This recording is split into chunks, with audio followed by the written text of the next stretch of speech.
벗어나고 싶어도 벗어날 수 없는 진실이 있다.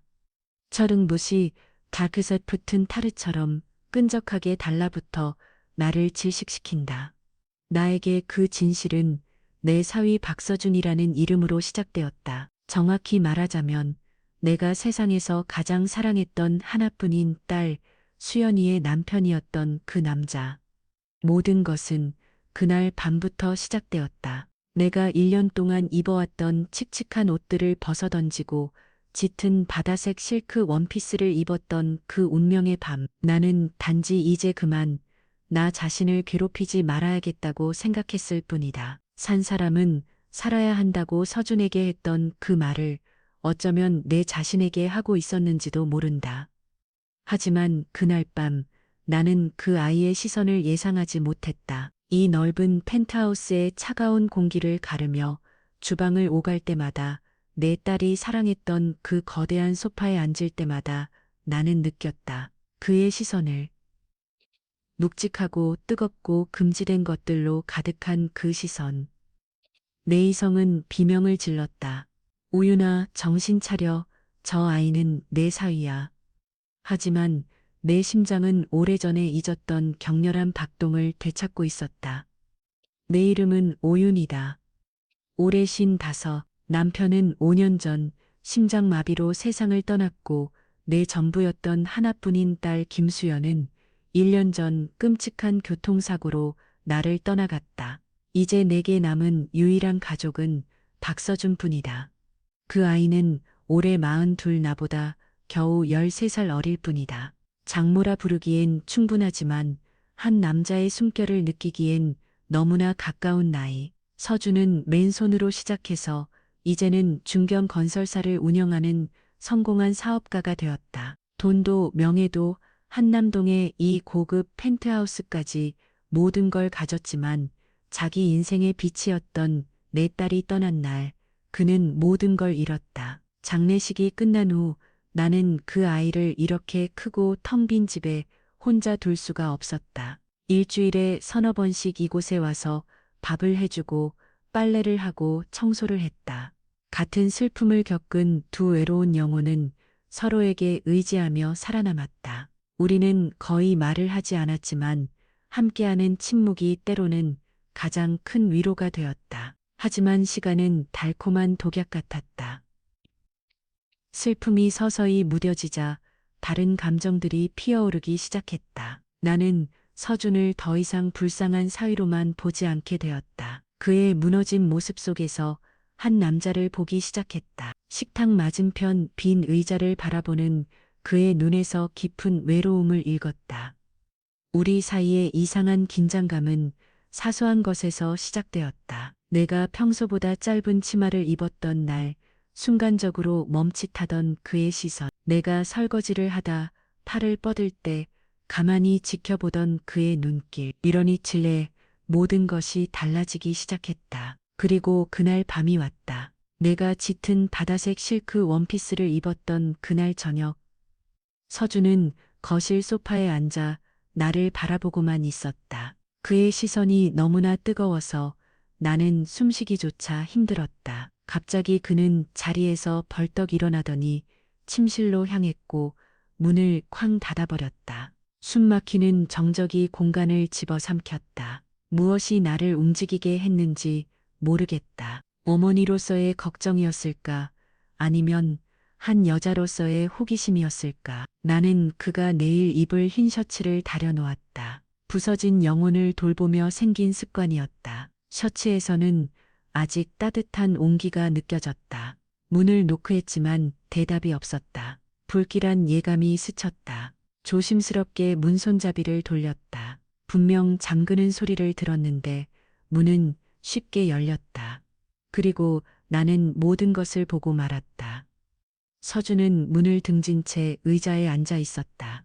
비싼 정장 너머로 보이는 넓은 어깨가 가늘게 떨리고 있었다. 어둠 속에서 창문에 비친 그의 얼굴에는 고통과 갈망이 뒤섞여 있었다. 나는 그의 손이 어디에 있는지, 그가 무엇을 하고 있었는지 모두 보았다. 어머나, 목구멍에서 신음이 터져 나왔다.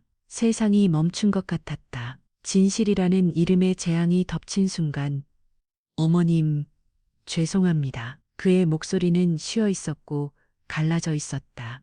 나는 도망치듯 다림질한 셔츠를 침대 위에 던져놓았다.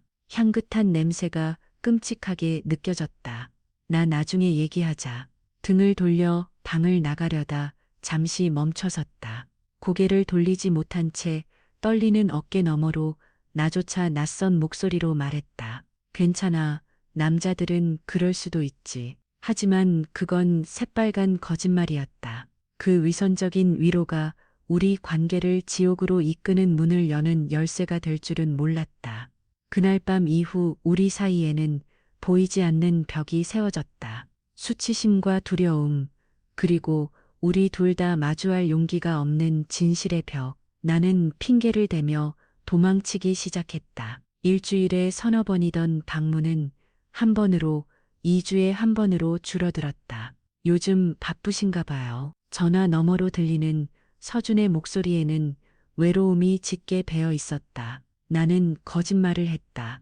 꽃꽂이 수업이 있다고, 친구들과 약속이 있다고. 하지만 사실 매일 밤 나는 그 침실의 잔상에 시달리고 있었다. 도망치는 것도 그리움의 한 형태였다. 나는 익숙한 주방이 그리웠다. 침묵 속에서도 따뜻했던 저녁 식사가 그리웠다. 그리고 무엇보다 그가 그리웠다.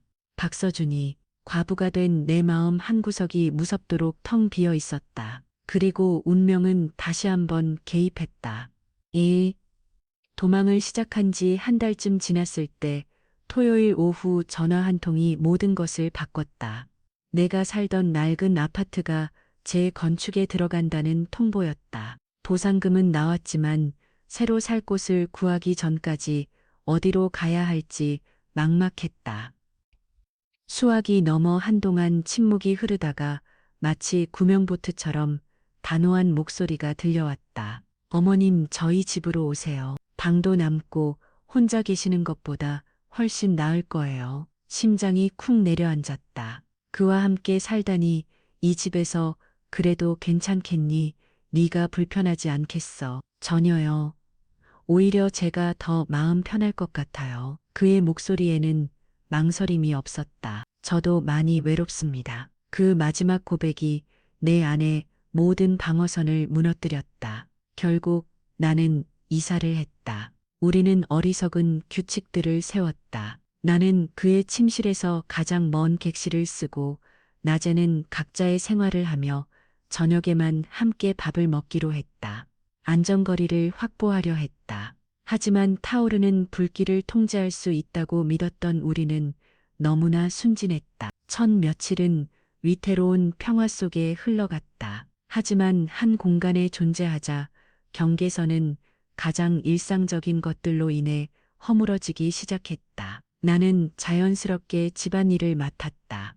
더러운 옷은 그냥 두렴. 엄마가 같이 빨래할게. 처음에는 그가 거절했지만 내가 밀어붙였다. 한 집에 사는데 그런 사소한 걸로 신경 쓰지 마. 종간 그렇게 나는 그의 빨래를 하기 시작했다. 그의 속옷까지도. 처음 그의 속옷을 하얀 셔츠 옆에 놓았을 때 얼굴이 불타는 듯 뜨거웠다. 그것은 너무나 노골적인 친밀함이었고 마땅히 그의 아내 내 딸에게만 허락되었어야 할 특권이었다. 그날 저녁 그는 어색하게 말했다.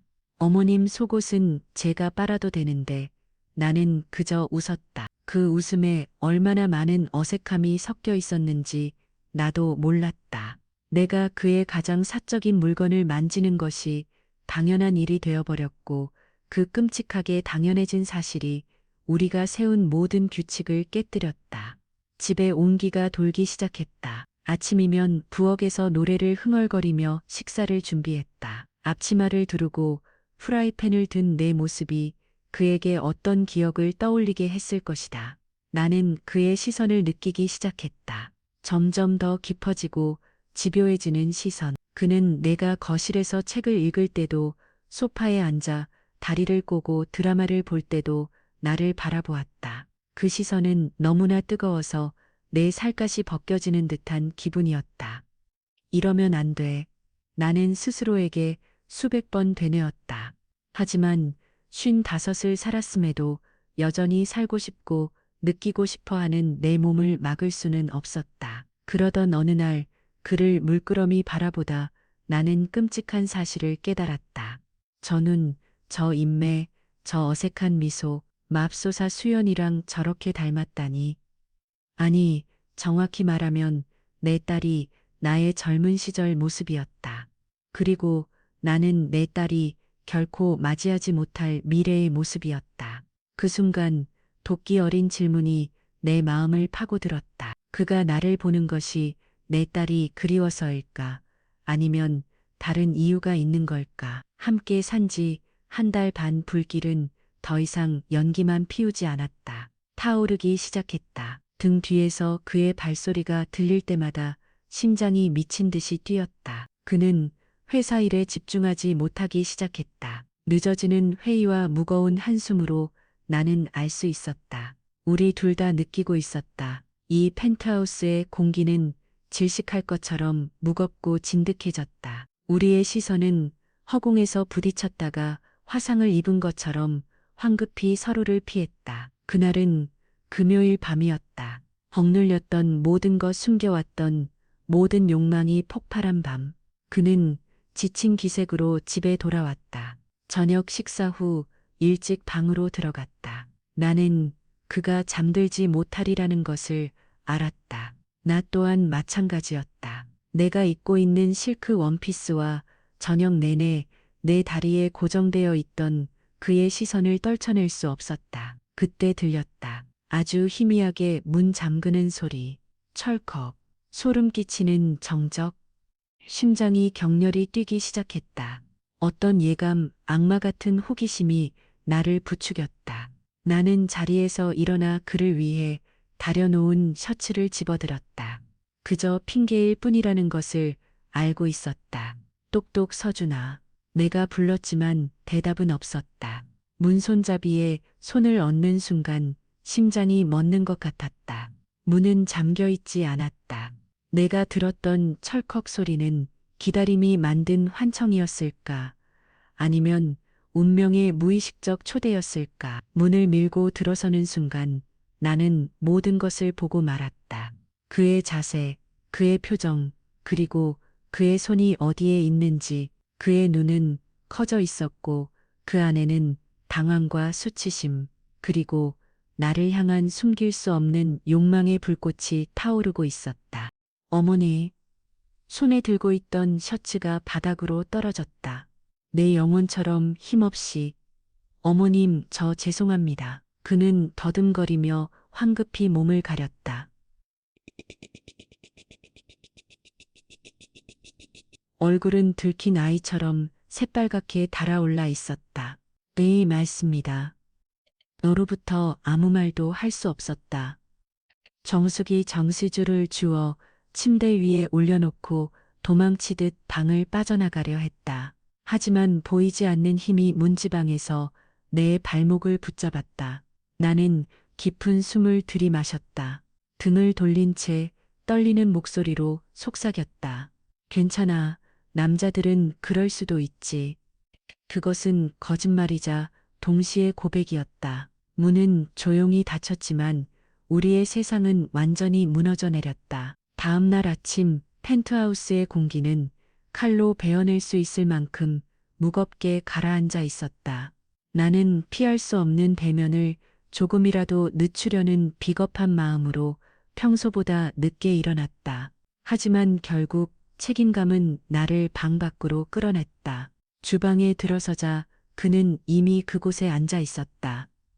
등을 꼿꼿이 세우고 두 손을 무릎 위에 올린 채 나를 보자 화들짝 놀랐다. 나는 거울 앞에서 수십 번 연습한 가장 자연스러운 미소를 억지로 지었다. 일어났니 아침 먹으렴. 아침 식사는 고문과도 같은 침묵 속에서 진행되었다. 식기가 부딪히는 소리만이 날카롭게 울렸다. 어젯밤 잘 주무셨어요. 어머님, 그가 침묵을 깼지만 질문은 안타까울 만큼 공허했다. 난 잘 잤어. 나는 거짓말을 했다. 저도 잘 잤습니다. 또 다른 거짓말. 그는 마치 화재 현장에서 도망치듯 서둘러 식사를 마쳤다. 오늘 일찍 들어오니 내 목소리가 낯설게 들렸다. 잘 모르겠어요. 아마 일이 좀 있을 것 같아요. 그는 내 시선을 피했다. 그래, 그럼 저녁은 준비해 놓을게. 그날 하루 나는 아무것도 할 수 없었다. 모든 것이 시작되었던 거대한 소파에 앉아 있었다. 어젯밤의 영상이 고장난 필름처럼 머릿속에서 계속 맴돌았다. 그의 표정, 그의 목소리, 그리고 떨림 속에서 속삭였던 내 목소리까지. 내 안 한쪽에서는 죄책감이 소리쳤지만 다른 한쪽 더 어둡고 솔직한 부분은 그를 다시 만나기를 갈망하고 있었다. 저녁 6시 현관문이 열리는 소리는 운명의 종소리처럼 들렸다. 심장이 가슴속에서 요동쳤다. 그는 평소처럼 주방이 아닌 거실 소파에 앉아 있는 나를 보고 멈칫했다. 저녁은요, 아직 안 했어. 너를 기다렸단다. 나는 더 이상 피하지 않고 그의 눈을 똑바로 쳐다봤다. 이리 와서 앉으렴.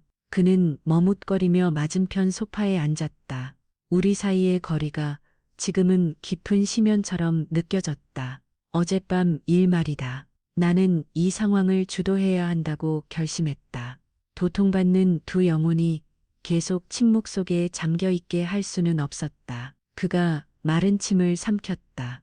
어머님, 죄송합니다. 정말 괜찮아. 나는 그의 말을 자르며 손을 저었다. 네 탓이 아니야. 이해한단다. 하지만 이 어설픈 동정만으로는 부족하다는 것을 알았다. 하지만 서준아, 나는 진실을 알아야겠다. 그리고 그는 고백했다. 어머님을 생각했기 때문입니다. 그의 말 한마디 한마디가 망치처럼 내 심장을 내리쳤다.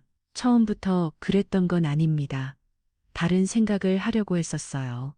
하지만 어머님의 모습이 자꾸 떠올랐습니다. 같이 살고 매일 마주치다 보니 어느 순간부터 제 마음속을 온통 뒤집어 놓으셨어요.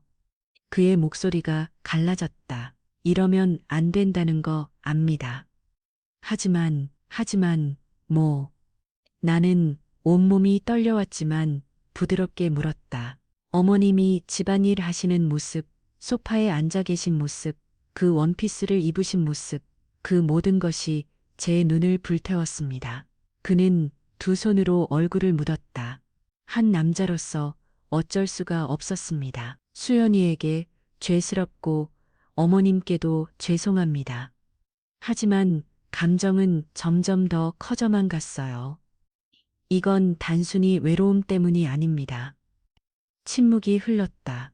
나는 내 앞에서 무너져 내리는 남자를 바라보았다. 그 순간 그는 더 이상 내 사위가 아니었다. 나와 똑같은 외로운 영혼일 뿐이었다. 나도 생각해 봤어. 내가 잠긴 목소리로 입을 열었다. 우리가 이렇게 같이 사는데 서로에게 신경이 쓰이는 건 어쩌면 피할 수 없는 일이었을지도 몰라. 나는 그의 눈을 똑바로 바라보았다. 붉게 충혈된 그의 눈이 이제는 희망을 담고 나를 올려다보고 있었다. 네가 매일 얼마나 억눌러 왔을지 알아. 어젯밤 네 그런 모습을 봤을 때 솔직히 말해서 정말 충격받았어. 하지만 그 후에 계속 생각하게 되더구나. 나도 사람이란다, 서준아. 그가 숨을 참는 것이 느껴졌다. 나는 자리에서 일어나 떨리는 그의 손을 잡았다. 서준아. 나는 천천히 고개를 끄덕였다. 그 끄덕임에는 너무나 오랫동안 자기 자신으로 살지 못했던 한 여자의 모든 무모함과 갈망이 담겨 있었다. 오늘은 더 이상 참지 않아도 된단다. 왜냐하면 나도 같은 마음이니까. 그의 눈이 커졌다. 그 안에는 불신과 함께 터질 듯한 희망이 담겨 있었다. 어머님 정말이세요. 그래. 나는 그의 손을 꽉 잡았다.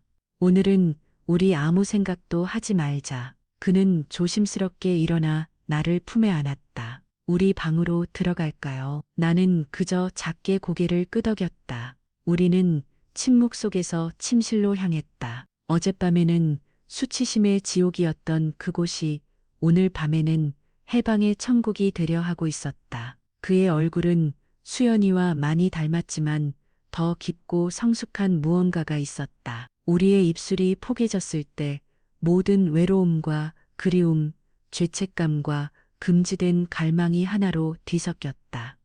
그날 밤 우리는 마지막 선을 넘었다. 수년 동안 잠들어 있던 내 몸이 깨어났다. 그는 격정적이었고 강렬했으며 믿을 수 없을 만큼 다정했다. 이것은 단순한 해소가 아니었다. 두 영혼의 교감이었다. 사람의 온기, 부드러운 손길, 그리고 나누는 감정. 내가 얼마나 이것을 갈망해 왔던가. 동이 틀 때까지 우리는 서로에게서 떨어지지 않았다.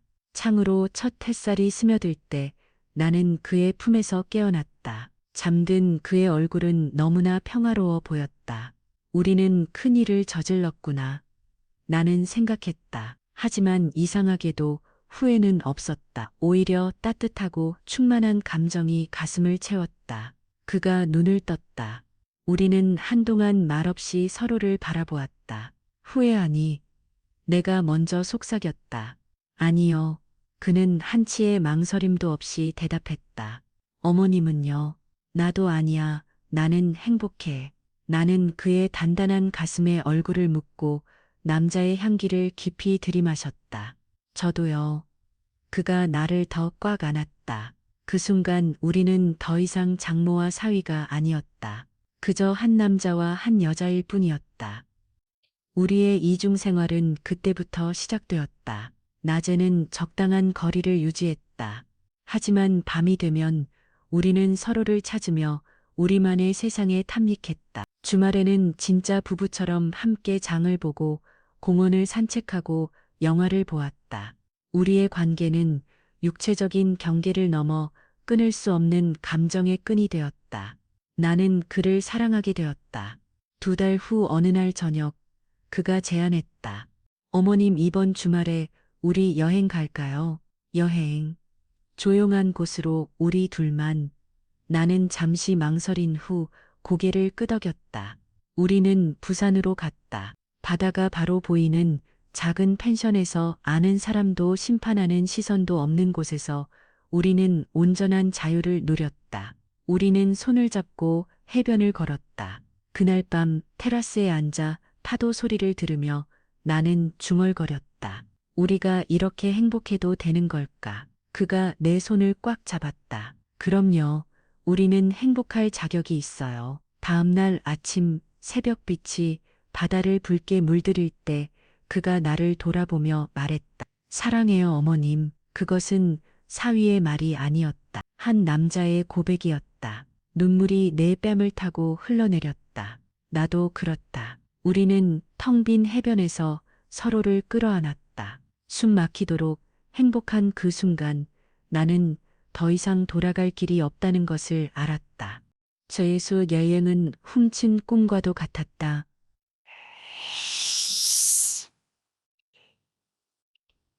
너무나 달콤해서 깨어났을 때 현실이 더욱 쓰라린 꿈.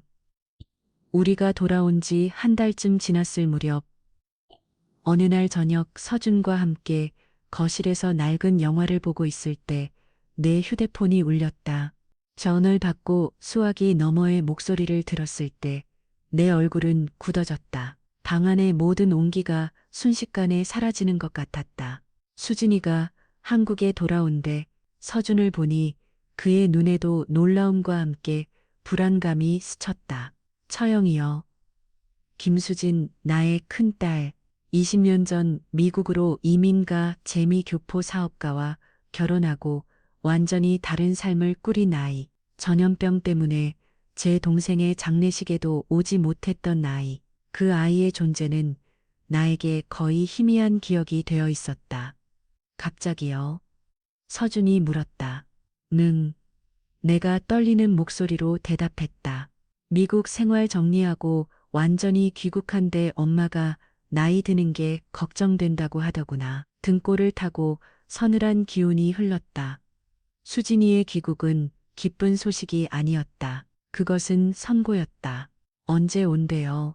서준이 긴장된 목소리로 물었다. 다음 주에, 그리고 당분간 엄마랑 같이 살겠다고 하네. 심장이 누군가에게 꽉 붙들린 것처럼 답답했다. 나랑 같이 산다고. 그 말은 내가 이곳을 떠나야 한다는 뜻이었다. 서준을 내가 겨우 다시 찾은 이 삶을 떠나야 한다는 뜻이었다. 일주일 후 우리는 김해국제공항에 있었다. 수진이는 내가 기억하던 대로 자신감 넘치고 세련되고 날카로운 모습으로 걸어 나왔다. 아이는 내 머리부터 발끝까지 훑어보았다. 엄마 안색이 훨씬 좋아지셨네요. 다행이다. 그러고는 눈을 가늘게 떴다. 뭔가 달라 보이세요. 피부도 좋아지셨고 눈빛도 생기가 도네요. 그 아이의 시선 아래 나는 벌거벗은 기분이었다. 애써 웃으며 넘기려 했지만 심장이 미친 듯이 뛰었다. 수진이의 시선은 단순한 관심이 아니었다. 그것은 스캐너였다. 집으로 돌아오는 길 비극이 닥쳤다. 엄마 지금은 어디서 지내세요? 아, 지금은 박서방 집에서 잠시 지내고 있단다. 네, 왜요? 그게 재건축 문제 때문에. 나는 더듬거렸다. 백미러를 통해 보이는 아이의 눈빛이 싸늘해졌다. 그러세요. 그럼 잘 됐네요. 저도 거기서 지내면 안 될까요?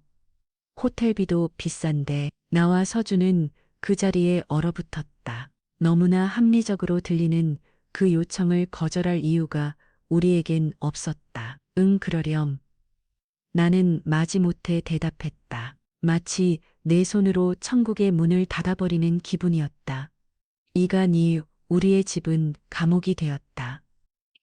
수진이의 존재가 모든 구석을 지배했다. 우리에게 더 이상 뜨거운 밤은 없었고 주방에서의 급한 포옹도 심지어 사랑을 담은 눈빛 교환조차 조심해야 했다. 처주는 일을 핑계로 더 늦게 집에 돌아왔고 나는 거의 남이 되어버린 딸과 시간을 보내려 애썼다. 하루하루가 외줄타기 같았다. 수진이는 매처럼 모든 것을 지켜보았다. 어느 날 아침 내가 습관처럼 서준의 넥타이를 매주다가 거울에 비친 수진이의 시선을 느끼고 화들짝 놀랐다. 어느 날 저녁 같은 물건을 잡으려다 우리 손이 스쳤을 때 나는 불에 댄 것처럼 황급히 손을 뗐다. 칼날 같은 아이의 시선이 우리에게 박혔다. 모든 것이 끝났다는 것을 나는 알았다. 한 달 후 어느 날 저녁 수진이가 나를 따로 베란다로 불렀다. 엄마, 저희 살 집 구했어요. 이 근처 아파트예요. 엄마랑 저랑 같이 살 집이요. 다음 주에 이사 갈 거예요. 예상치 못한 소식이었지만 두려움 속에서 기다려온 소식이기도 했다. 남편도 곧 들어올 거라 미리 집 정리해야 해요. 엄마도 제대로 된 집에서 지내셔야지. 언제까지 사위 집에 얹혀 사실 수는 없잖아요. 아이가 정말로 무언가 눈치챈 것인지 아니면 그저 운명의 장난인지 알 수 없었다. 하지만 더 이상 중요하지 않았다. 정숙은 그날 밤 수진이가 잠든 후 나는 조용히 서준의 방문을 노크했다. 서준아, 들었니? 내가 속삭였다. 내일 이사 가신다고요. 그의 목소리가 가라앉아 있었다. 그래, 이제 때가 된 것 같아. 목이 메어왔다. 어쩌면 우리 이제 그만해야 할지도 모르겠다. 그의 눈에 어린 고통을 보았다. 수진이가 눈치챘는지는 모르겠어. 하지만 이제 그런 건 중요하지 않아. 눈물이 차오르기 시작했다. 너는 아직 젊어. 새로운 삶을 살아야 해. 나이는 중요하지 않아요. 그가 반박했다. 아니, 중요해. 나는 손을 들어 그의 얼굴을 어루만졌다. 너 덕분에 엄마는 다시 살아있는 기분을 느꼈어. 다시 여자가 된 기분이었어. 정말 고마웠다. 저도요. 하지만 이제 너를 위해 내가 놓아줘야 해. 나는 터져나오는 울음을 삼켰다. 미안하다. 그리고 정말 행복했어. 너 꼭 행복해야 한다. 꼭 좋은 여자 만나. 그는 아무 말 없이 나를 끌어당겨 꽉 안았다. 그것이 우리의 마지막 포옹이었다. 모든 사랑과 감사, 그리고 이별의 고통이 담긴 포옹. 일주일 후 나는 수진이와 함께 이사했다. 내 짐을 실은 이사짐 트럭이 천천히 펜트하우스를, 내가 사랑한 남자를 떠나 멀어지는 것을 바라보았다. 가슴에 커다란 구멍이 뚫린 것 같았다. 트럭이 시야에서 사라졌을 때 수진이가 내 곁으로 다가왔다. 엄마, 이제부터는 정말 행복하게 사세요. 아이의 말은 부드러웠지만 나는 그 아이가 모든 것을 알고 있다는 느낌을 받았다. 나는 다시 혼자가 되었지만 이번에는 달랐다. 외로움은 더 이상 차갑지 않았다. 내 마음속에는 나를 따뜻하게 해줄 기억들이 남아 있었으니까. 몇 달 후 서준에게서 메시지를 받았다. 좋은 여자를 만났다고 했다. 나는 약간의 아픔과 함께 진심으로 미소 지었다. 가끔 우리는 짧은 메시지를 주고받는다. 잘 지내니? 내 어머님도 건강하세요. 잘못되었지만 너무나 진실했던 우리의 사랑은 그렇게 조용히 끝이 났다. 죄책감도 후회도 없이 그저 따뜻했던 기억만이 남아 내 마음 가장 깊은 곳에 영원히 간직될 것이다. 여러분이 듣고 계신 이 이야기는 삶 속에서 겪을 수 있는 가장 복잡하고 금지된 감정에 관한 것입니다. 장모와 사위라는 관계, 그 너머에 존재하는 한 남자와 한 여자의 이야기. 세상은 우리를 비난할 것입니다. 하지만 사랑이란 때로 우리가 예상하지 못한 곳에서 찾아옵니다. 중요한 건 진심입니다. 진짜 사랑이라면 그 무엇도 막을 수 없습니다. 여러분의 이야기도 댓글로 들려주세요. 혼자가 아니라는 걸 알게 될 것입니다. 좋아요와 구독 버튼을 눌러주시면 더 많은 진솔한 이야기를 여러분께 전할 수 있습니다. 여러분의 응원이 제가 계속 이야기할 수 있는 힘이 됩니다. 다음 이야기에서 또 만나요. 사랑하는 여러분, 행복하세요. 그리고 사랑하세요.